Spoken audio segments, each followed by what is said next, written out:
Alexandra pour On veut tout, c'est l'interview de Florence Servan-Schreiber, l'exploratrice de la psychologie positive, Madame Bonheur. Merci Florence de me recevoir chez vous. Bonjour, bonjour. Bonjour, bonjour. Alors, j'ai pu voir que vous étiez professeur de bonheur. Est-ce que vous pouvez m'en dire un peu plus ? Absolument. Professeur de bonheur, ça consiste à venir raconter ce que la psychologie positive déduit de ses recherches pour choisir, si on en a envie, d'adopter des comportements ou des pratiques ou des regards un peu différents.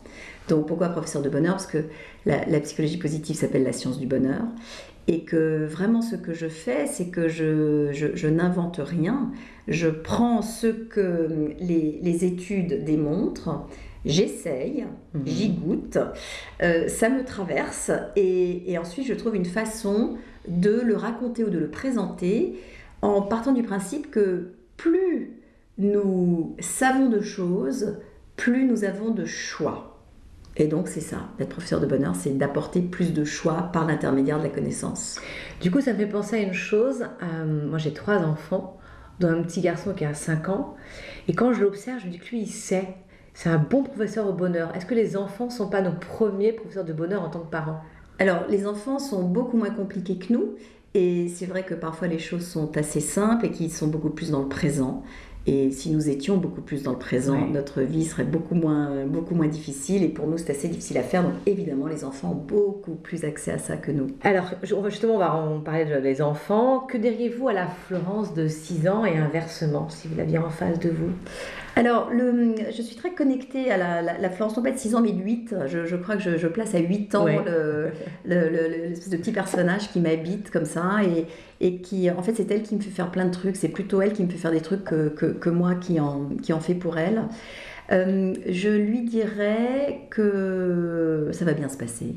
D'abord, ça c'est quand même la première chose qu'il faut pouvoir se dire, qu'il va lui arriver plein de trucs, dont des trucs vraiment déplaisants, mais des trucs formidables aussi, et que le tout c'est vraiment de rester vivante comme à 8 ans. Et je crois que plus j'avance en âge, plus je me connecte à cette petite fille-là, et plus c'est kiffant en fait, parce que je me suis considérée un peu plus sérieuse. J'ai essayé à 20 ans d'assurer, à 30 ans d'être adulte, à 40 ans d'être épanouie. Là maintenant c'est 50 ans, alors paf, je retourne à 8 ans et je pense que c'est maintenant qu'on va vraiment commencer à rigoler. Ouais. Et elle vous dit quoi, elle ? Elle ? Ouais. Elle me fait faire des trucs de ouf. Là le dernier truc qu'elle m'a fait faire, c'est de m'envoyer faire du théâtre en fait. Et donc très tardivement, vous connaissez peut-être le concept des late bloomers, qui sont on s'épanouit sur le tard. Alors j'ai eu plusieurs carrières, mais je considère vraiment faire partie de ces late bloomers parce que c'est maintenant en effet que je fais des choses sans filtre et sans limite, en tout cas en ce qui me concerne, sur le plan peut-être, je sais pas si c'est professionnel, j'appelle même pas ça du boulot parce que tellement ça demande beaucoup de travail, mais c'est pas du boulot. Et donc elle me pousse à faire ça, elle me pousse à faire des choses dont elle avait envie, et puis je les ai rangées parce que j'ai joué en effet à la personne responsable, et là elle lève la main et elle dit pousse, maintenant c'est moi qui fais. Ouais. Alors on ne voit pas parce qu'on est en podcast et on enregistre, nous avons un t-shirt à paillettes avec des étoiles que j'adore. C'est la petite fille de 8 ans ou c'est Florence d'aujourd'hui ? C'est la même. C'est la même. C'est la même. Vous savez ce qu'avait cette petite fille elle me l'a rappelé. Alors, j'ai quand même beaucoup travaillé sur comment je me suis sentie. J'ai traversé des périodes difficiles, absolument comme tout le monde, que ce soit professionnel, que ce soit personnel, etc. Mais il y a une chose à laquelle je me suis reconnectée depuis que toute cette... je ne sais pas comment le qualifier, cette vague autour de la psychologie positive, en tout cas pour moi, de la gratitude, des kiffs, etc. a commencé. C'est une vraie reconnexion avec ma fantaisie.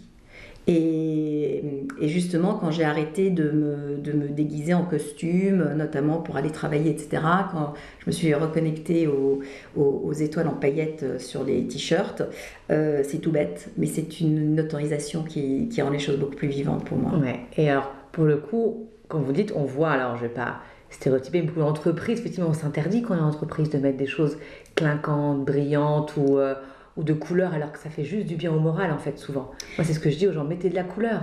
Oui, c'est surtout, j'ai pensé que pour être prise au sérieux, il fallait que je sois dans un modèle sérieux. Alors j'ai commencé à travailler à 21 ans et à 21 ans, je faisais déjà un peu de formation, donc j'avais vraiment conscience d'être une enfant qui rentrait dans ces salles où il y avait des commerciaux en chemise bleu ciel.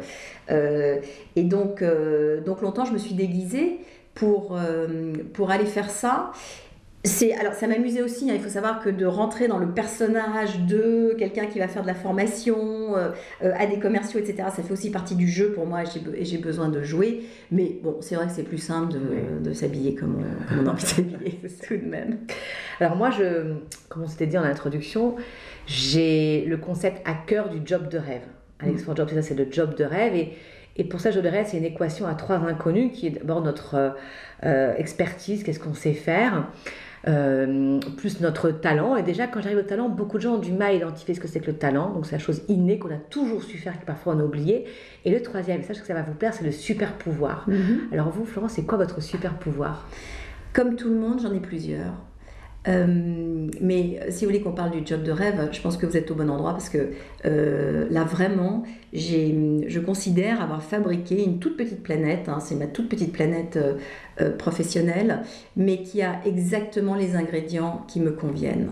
Et comme j'imagine, les gens qui nous écoutent, chacun et chacune d'entre nous dans l'expérience de notre vie, on a tellement besoin de comprendre quels sont les ingrédients de tout ça. Je ne l'ai pas fait toute seule. Je me suis à plusieurs reprises fait aider par des coachs, par des gens qui étaient capables à la fois de m'écouter, de me regarder, de me guider, etc. Et c'est vrai que... Alors, un super pouvoir pour moi, c'est la combinaison de tout ça. C'est-à-dire, c'est la combinaison de mes compétences, c'est la combinaison de ce que j'ai de particulier. Et le troisième, c'est du coup, ça va ressembler à quoi? Comment est-ce qu'on en fait, je ne sais pas, un produit, un service, enfin, un job tout simplement, hein, parce qu'il faut que ça avance. Quel pourrait être le mien? L'un des miens serait que je ne fais que des choses sérieuses sans me prendre au sérieux. Ça veut dire que il y a une conjonction dans ce que je fais qui est que je vais toujours m'appuyer sur des informations, des faits qui sont fondés, qui sont démontrés. Je tiens beaucoup à ce que... on parle beaucoup de fake news là, mais quand on travaille dans le développement personnel, je trouve qu'il faut faire attention à quelle est la voix qui nous parle, quel est l'individu qui nous parle. Donc, c'est pas tant... Je ne me considère pas un individu qui parle de développement personnel, je viens relater des informations. Mais ensuite, j'ai toute la liberté et je prends toute la liberté de le faire à ma façon. Donc, de laisser cette petite fille de 8 ans jouer avec les mots, par exemple. Donc, au lieu de gratitude, je parle de kiff. Au lieu de succès professionnel, je parle de power patate. Parce que c'est ce qui va me donner de l'énergie. Et donc, ce que j'ai observé, c'est que, comme je le raconte comme ça donne de l'énergie aux gens qui sont en face de moi. Donc, peut-être c'est ça mon super pouvoir, c'est une utilisation de la langue, des mots, dans ce que j'écris, dans ce que je dis, dans la façon dont je le présente. Voilà, ça doit être ça. Alors pour vous avoir vu un journal optimiste, en fait, vous avez un truc qui fait que les gens ont le sourire. Vous envoyez une énergie où les gens on se sentent bien. Et effectivement, alors, c'est bien sûr les mots que vous utilisez, le t-shirt, voilà, la mise en scène. Vous arrivez, en fait, vous êtes une humoriste qui s'ignore, je pense, ou qui ne s'ignore pas tant que ça, mais vous jouez beaucoup sur l'humour et sur les mots, comme vous l'avez dit, sur le côté théâtral aussi. Voilà. Et je pense que ça fait du bien, parce qu'on voit peu de gens être vrais là-dedans. Alors oui, merci de me redire ce mot, parce que j'ai oublié une des choses aussi. Alors là, ça me donne de l'énergie, et c'est pour ça que je m'en sers, c'est que j'ai vraiment, j'aime théâtraliser les choses. C'est tout. Donc que ce soit, si je vous invite à dîner, c'est pareil, hein, la table que je vais mettre fait partie de la théâtralisation. Et alors, sur le plan, vous parlez des conférences, donc mon métier de professeur de bonheur consiste à faire beaucoup de conférences. Précisément, je trouve que si on a la chance qu'on nous tende un micro et qu'on puisse parler à des gens, le minimum, c'est de faire en sorte qu'ils passent un moment qui vaut le coup d'être vécu. C'est-à-dire qu'il y a tellement de conférences où on s'ennuie, oui, alors le contenu est intéressant, le gars est intéressant peut-être, mais franchement, en tout cas dans ma conception, hein, c'est le service minimum, c'est de faire en sorte qu'on vive un truc.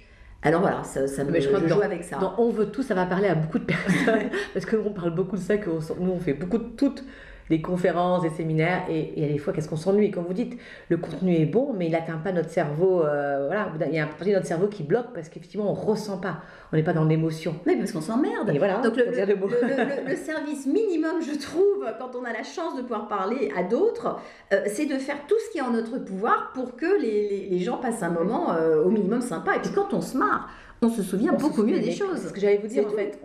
Certains ne savent pas ou ont oublié qu'on apprend en jouant, qu'on apprend en rigolant et en étant dans l'émotion. Mais oui. Et c'est vrai qu'il y a beaucoup à faire pour certains là-dessus, mais voilà. En tout cas, moi, je me souviens très bien de vous comme ça. C'est comme ça que je vous ai ressenti. Je dis, mais c'est à quelle fois on est tous sortis avec la banane, et moi, j'observais les gens autour de moi. Tout le monde avait un sourire jusqu'aux oreilles. Et ça, c'est vraiment, je tenais à vous le dire, c'est vraiment chouette. Alors, dans un de vos bouquins, La Fabrique à kiff, il y a un mot que je trouve très joli. Et si vous pouvez l'expliquer assez rapidement, qui est le Kapalabhati. Le Kapalabhati, ouais. C'est une respiration. Oui. C'est une respiration yogi où on respire avec le ventre. Alors c'est très simple. En fait, vous inspirez et vous expirez en donnant des petits coups d'abdos comme ça vers l'arrière. Le ventre rejoint la colonne vertébrale et ça permet de trouver de l'énergie. Et il suffit de le faire une trentaine de fois et on n'est pas du tout, on ne se sent pas dans le même état. Quand on a terminé, je vous fais le son, c'est... Faut mieux se moucher avant. Et clairement, ça nous donne de l'énergie. Donc c'est un truc très simple qu'on peut faire n'importe où, assis dans le métro où on veut, et hop, c'est reparti. Et c'est pour ça que je vous remercie, parce qu'au-delà du mot que je trouve très joli, qui sonne bien, je trouve, l'exercice, il est super, parce qu'on peut le faire partout. Et souvent, on me pose la question, oui, mais la méditation, il faut se poser, enfin, un endroit calme, il faut du temps. Alors que là, c'est un truc très court, et qui finalement, l'effet, pour l'avoir pratiqué, c'est génial. Oui, ça se fait pendant la vie, celui-là. Voilà, c'est pendant. Florence, en 2005 ans, comment vous vous voyez, comment vous visualisez? Je suis incapable de répondre à cette question. Alors, j'ai un blocage mental très particulier qui est que je ne suis pas capable de me projeter. Parfois, j'aimerais bien pouvoir me raconter l'histoire de ce qui va venir après, etc. Mais non, c'est pas possible. Je vis en fait comme un chat qui suit les balles. Vous voyez, il y a une balle qui passe et hop, je cours derrière, et puis tac, il y en a une autre qui passe, et hop, je la rattrape et je cours derrière. Et une fois que je regarde derrière, mais c'est comme pour tout le monde, hein, vous savez, quand on se retourne et qu'on regarde, alors on appelle ça nos parcours, mais tout simplement ce qui nous est arrivé dans la vie, ce qu'on a fait, ce à quoi on a goûté, etc. Une fois que c'est fait, je suis tout à fait capable de vous raconter de manière très structurée, comme si c'était une histoire logique et que tout s'enchaînait, ce que j'ai pu faire et ce qui m'est arrivé. Mais vous dire, voilà où je vais, je ne sais pas. Je ne sais pas le faire, je ne sais pas le dire. Ça, c'est plutôt chouette en fait. Moi, je trouve, parce que finalement, vous laissez part à l'inconnu, aux rencontres. Le choix des possibles est là, est vaste. Oui, c'est un peu inquiétant parce que quelquefois on aimerait bien, enfin j'aimerais bien savoir, être un peu plus déterminée en disant je vais faire ça ou je vais aller là. Mais j'ai tellement besoin d'être excitée par les choses que si je les planifie trop, je ne sais pas si je vais trouver la même excitation. Alors que quand je croise en effet, quelque chose, une idée, un concept, les concepts me parlent, s'entrechoquent dans ma tête et que tout à coup il y en a un paf qui descend au niveau de l'intestin. À ce moment-là, c'est ça que j'ai envie de faire et c'est plutôt vers là que je me dirige. Ok, super. Alors, si je vous disais hasard ou synchronicité? Les deux. Le hasard, c'est quand vraiment on n'a absolument pas conscience de ce qui est en train de se passer. La synchronicité pour moi, c'est quand tout à coup, ça fait un lien avec autre chose. Donc, dans quelque chose qui se produit, je me dis, ah ben tiens, synchronicité. Je vous donne la synchronicité de ce matin. Je suis dans l'autobus tout à l'heure et je vois une de ces poubelles à verre qu'il y a dans Paris et autour à peu près 250 bouteilles. Et je me dis, tiens, leur truc est vraiment pas au point parce que s'il y a 250 bouteilles à l'extérieur, c'est que quand même il manque de la place à l'intérieur. Et puis, toujours dans mon autobus, exactement 2 secondes plus tard, je regarde mon Instagram et je vois que mon père a 80 ans, Jean-Louis, et je viens de le former Instagram. Et il a posté, mais au même moment, une photo identique d'une autre poubelle dans le même genre, exactement la même, avec des bouteilles autour, etc., en disant le week-end a été chaud.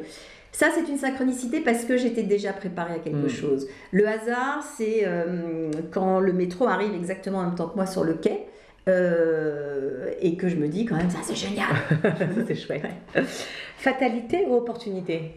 Les deux. Les deux. Ah ouais, parce que franchement, la vie nous fait des coups de pute. Hein, donc, au bout du compte, on le sait bien, c'est ce que nous professons tous ici, on sait que ça va se transformer. Mais enfin, franchement, il y a des trucs, on s'en passerait bien. Hein. Ouais. Alchimiste ou aventurière? L'alchimie est impossible sans l'aventure. Ou alors vraiment, c'est très très rare. Je trouve que les concoctions fantastiques arrivent rarement en restant enfermé chez soi. Hein. Il faut quand même mettre le nez dehors pour... Vous savez, quand je m'ennuie, quand je trouve que la vie est trop dure, ou quand voilà, il y a des moments où c'est trop difficile, je me souviens d'un truc, c'est que la façon d'en sortir, c'est de dire oui. Alors dire oui, forcément ça implique de l'aventure, c'est-à-dire on vous propose un truc, alors on se dit non, je peux pas, je sais pas, je veux pas, oui, accueillir, je vais y aller. Et c'est plus qu'accueillir, alors au-delà d'accueillir, ça pour moi l'accueil c'est une notion de sagesse. Ce oui c'est un oui actif. C'est-à-dire ok, j'y vais. J'ai pas envie mais je vais le faire et du coup à ce moment-là l'alchimie sera possible parce que il va se produire d'autres choses. Vous transformez les choses. Alors j'ai l'impression de plus en plus, j'aime beaucoup l'idée de transformer les choses, mais je pense que c'est de la mythomanie de se dire qu'on transforme les choses. Je crois que ce sont elles qui nous transforment. Et ça, je me rends compte de plus en plus, c'est que il faut prendre les trucs qui viennent. Et non, on contrôle pas grand-chose, mais de temps en temps, ça fait du bien d'avoir l'impression de contrôler quelque chose. Pour conclure, donc on est dans le podcast On veut tout. Qu'est-ce que vaut Florence aujourd'hui? Là maintenant, tout de suite. Là maintenant... À part prendre son train à l'heure. Oui, mais vous voyez, par exemple, je vais prendre un train parce que je vais à Lille. Il m'arrive un truc de ouf. Enfin, franchement, je le vois comme ça. J'ai donc en effet décidé de devenir professeur de bonheur. Je me suis formée à plein de choses, je me suis entraînée, j'ai progressé. Mais ça, c'est une vision que j'avais eue quand j'avais 19 ans. J'avais vu une femme comme ça sur une scène. Je suivais un séminaire de développement personnel et je m'étais dit ce jour-là, voilà, moi je veux faire ça. Moi, je voudrais être cette femme-là. C'est-à-dire que je voudrais avoir assez de choses à raconter. Je voudrais être dans une position où forcément j'aurais vécu des choses. Enfin, en tout cas, il sera possible pour moi d'être là. Et je vais à Lille parce que c'est exactement ce que je vais faire. Je reste tout à fait épatée. Donc j'ai créé une conférence qui s'appelle Surprendre son cerveau. Nous avons loué un théâtre magnifique qui s'appelle le théâtre Sébastopol à Lille. Et il y a à cette heure-ci 1200 personnes qui ont acheté des places. Super. Donc quand vous me dites qu'est-ce que vous voulez, ce que je veux c'est survivre à ça, c'est-à-dire évidemment c'est y arriver, évidemment c'est faire du mieux possible, évidemment c'est de faire en sorte si je peux que les gens passent le moment qu'ils attendent. Enfin, c'est une responsabilité absolument démente. Que je prends, hein. Je le prends, là aussi je l'ai fabriqué, c'est de ma faute, hein. C'est complètement de ma faute, mais c'est ça que je veux. Et l'avenir au-delà de mardi soir, je ne peux pas vous dire, parce que là, c'est ça l'objectif. Votre actualité en ce moment, il y a des choses en particulier que vous voulez partager avec nous? Oui. Je me suis beaucoup amusée à créer un journal à compléter qui s'appelle 3 ans de kiff. Pourquoi j'ai fait ça? Parce que d'une part, tenir un journal, quel qu'il soit, est quelque chose qui va augmenter notre niveau de satisfaction globale. Ça, c'est la partie démontrée, prouvée. Deuxième chose, c'est très difficile de tenir un journal parce que ça demande de la persévérance, de la régularité. Tout le monde n'en est pas doté. Moi, je n'en suis absolument pas dotée. Donc, j'ai décidé de mâcher le travail en posant, ça se présente comme un agenda en fait, avec une page par jour de l'année. Et chaque jour, je nous pose une question. Et ces questions sont issues de préoccupations liées à l'épanouissement, à la connaissance de soi, à l'expression de ses super pouvoirs, à la résilience, au fait de se remettre en route, etc.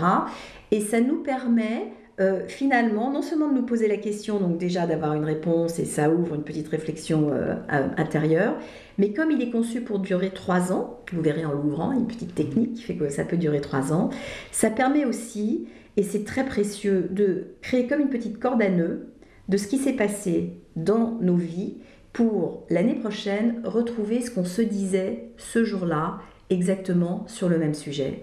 Et donc, ça permet aussi de se voir avancer.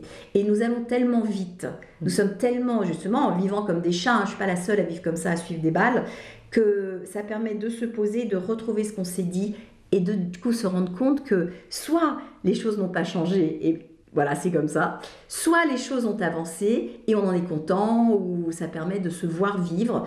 Et je trouve que là aussi, ça vaut le coup un tout petit peu de regarder ce qui se passe sur notre chemin. Ça s'appelle 3 ans de kiff. Et donc ça sort quand? Il est sorti il y a quelques jours. Okay. Il y a quelques jours. Il est charmant, vous verrez, il ressemble à un petit, je sais pas, comme une petite Bible. Enfin, il est très très mignon. Il s'offre très facilement. Et c'est vraiment un chemin à s'offrir en fait. C'est un cadeau qu'on se fait. On y mettra le lien. J'imagine qu'on le trouve à la Fnac. Qu'on le trouve dans On le trouve absolument dans toutes les librairies. Ben, vous y trouverez le lien. Merci 1000 fois pour ce moment, cette parenthèse délicieuse. J'espère moi vous revoir sur scène. Moi je vous revois sur scène bientôt d'ailleurs. Oui, ouais, j'ai la chance d'avoir des yeux, des oreilles en plus qui m'envoient les conférences et les événements de parité. Donc j'ai une délicieuse Nour qui m'a dit regarde où elle est Florence. Donc je crois que c'est le 19 juin. Alors le 19 juin absolument à Paris au Théâtre de l'Œuvre et à la rentrée 2 fois par mois au Théâtre de l'Œuvre. Parce que là c'est complet le 19. C'est pas loin. Non, c'est pas loin, mais surtout nous rejouons à la rentrée. Donc la Fabrique à Kiff, c'est une vraie aventure, c'est une masterclass de bonheur. On y passe enfin les gens ils passent un bon moment. Hein, c'est ce qu'on nous dit, on le constate. C'est vrai qu'on joue à guichet fermé, c'est un moment d'énergie pure. Ou alors, si on a envie de voir 3, nous sommes 3 sur scène. Vous aimez bien 3 si on a envie de voir 3 femmes qui ont décidé en fait de faire ce qu'elles disent, c'est-à-dire on passe notre temps à dire aux gens il faut faire ce dont on a envie. C'est la démonstration absolue parce que voilà, on voulait tout, c'est vrai qu'on l'a fait et c'est une jubilation partagée cette affaire. Eh ben super, eh ben moi je vous verrai, donc je serai dans la salle et je vous enverrai plein de bonnes vibrations, j'ai hâte d'y être. Merci beaucoup en tout cas pour ce moment. Merci. À très bientôt.